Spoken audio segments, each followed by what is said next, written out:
Welcome. In front of me is a ZTE RedMagic 6R, and today I will show you how you can go through the setup process of this phone.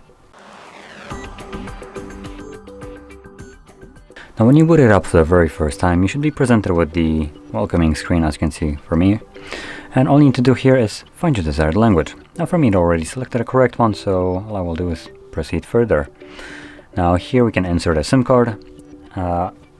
Now SIM card would be one of the ways you can get a mobile network, that or obviously Wi-Fi network.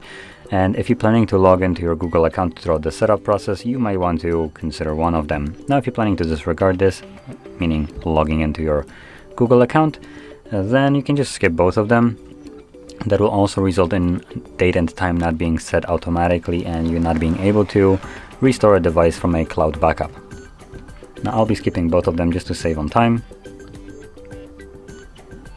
As you can see, there's the date and time, so you can fix it up if it's incorrect. Here we have Google services, so 3 different services like location, scanning, and sending user and diagnostic data. They're enabled by default, so if you don't want them, you can turn them off. Personally, I don't really like the send user and the diagnostic data. It just seems creepy. Let's go to the next page. Now this automatically prompts to set up a PIN from 4 to 16 digit one. And you can cancel it if you don't want it. You can skip the fingerprint as well. And this finishes up the setup. So if you found this very helpful, don't forget to hit like, subscribe, and thanks for watching.